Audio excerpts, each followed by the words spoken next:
ಕೇಳು ಕೃಷ್ಣ ಹೇಳು ಪಾರ್ಥ, ಕೇಳು ಕೃಷ್ಣ ಹೇಳು ಪಾರ್ಥ, ಒಳಗೆ ಭಯವೈತಯ್ಯ, ನಾನು ಸುಮ್ಮಿಲ್ಲಯ್ಯ. ಕೇಳು ಕೃಷ್ಣ ಹೇಳು ಪಾರ್ಥ, ಕೇಳು ಕೃಷ್ಣ ಹೇಳು ಪಾರ್ಥ, ಈ ಕರ್ಮ ನನಗೆ ಮಾಡವ ಆಗದೋ ಮಾಧವ. ವೀರ, ಆದರೆ ಜನ್ಮ ರಹಸ್ಯ ಮತ್ತು ವಿಧಿಯ ಕಠೋರತೆಯಿಂದ ಸಂಕಟ ಅನುಭವಿಸಿದ ನಾಯಕ. ಕುಂತಿಯು ತನ್ನ ತಾಯಿಯನ್ನು ತಿಳಿದುಕೊಂಡ ನಂತರವೂ ದುರ್ಯೋಧನನಿಗೆ ನೀಡಿದ ವಚನಕ್ಕೆ ಬದಲಾಗಿ ಪಾಂಡವರ ವಿರುದ್ಧ ಯುದ್ಧ ಮಾಡುವ ನಿರ್ಧಾರದಲ್ಲೇ ನಿಲುಕುತ್ತಾನೆ. ಕೃಷ್ಣನು ಅವನಿಗೆ ಅಷ್ಟರಲ್ಲಿ ನಿನ್ನ ವಿದ್ಯೆಯನ್ನು ಸ್ಮರಿಸಿದಲ್ಲಿ ನಾನು ನಿನ್ನ ವಧೆಯನ್ನು ಮಾಡಬೇಕಾಗುತ್ತದೆ.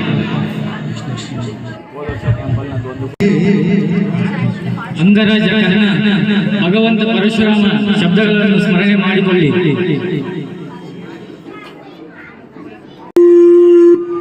ಯೋಚನೆ ಮಾಡಬಹುದು ಕರ್ಣ, ಯೋಚನೆ ಮಾಡಬಹುದು ಪಾರ್ಥ, ಕರ್ಣನನ್ನು ವಧೆ ಮಾಡಿ.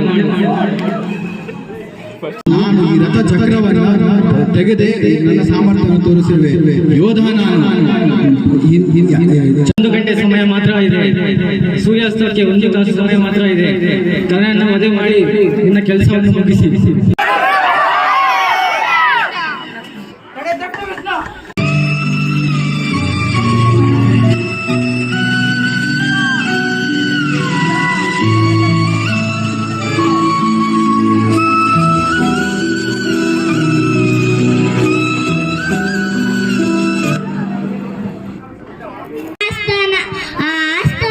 ಒಬ್ಬ ರಾಜ ಇದ್ದ. ಆ ರಾಜನಿಗೆ 3 ಜನ ಮಂತ್ರಿ. ಯಾರು ಹೇಗೆ ಎಂಬುದು ರಾಜನ ಮನಸ್ಸಲ್ಲಿ ಒಂದು ದೊಡ್ಡ ಪ್ರಶ್ನೆ ಆಗಿತ್ತು.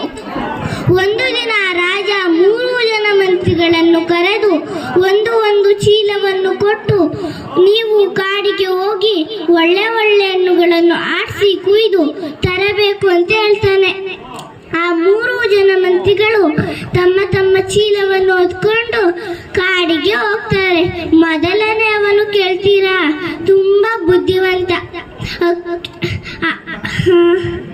ಉಪಯೋಗಿಸಿ ಅಕ್ಕಿ ತಿಂದು ಹಾಳಾಗಿರೋ ಹಣ್ಣುಗಳನ್ನು ಚೀಲಕ್ಕೆ ತುಂಬುತ್ತಾನೆ.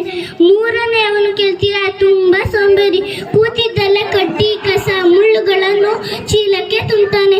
ಆ 3 ಜನ ಮಂತ್ರಿಗಳು ತಮ್ಮ ತಮ್ಮ ಚೀಲವನ್ನು ಹೊತ್ಕೊಂಡು ರಾಜನ ಆಸ್ಥಾನಕ್ಕೆ ಬರ್ತಾರೆ. ರಾಜನ ಮುಂದೆ ಇರ್ತಾರೆ. ರಾಜ ಸೇವಕನನ್ನು ಕರೆದು, ಇವರಿಗೆ ಇವತ್ತಿಂದ ಊಟವನ್ನು ಕೊಡಬೇಡ, ಇವರ ತಂದಿರೋ ಹಣ್ಣುಗಳ ಜೊತೆಗೆ ಒಂದು ಕೋಣೆಗೆ ಕೂಡಾಕು ಅಂತ ಹೇಳ್ತಾನೆ. ಆ 3 ಜನ ಮಂತ್ರಿಗಳನ್ನು ಒಂದು ಕೋಣೆಗೆ ಕೂಡಾಕ್ತಾನೆ.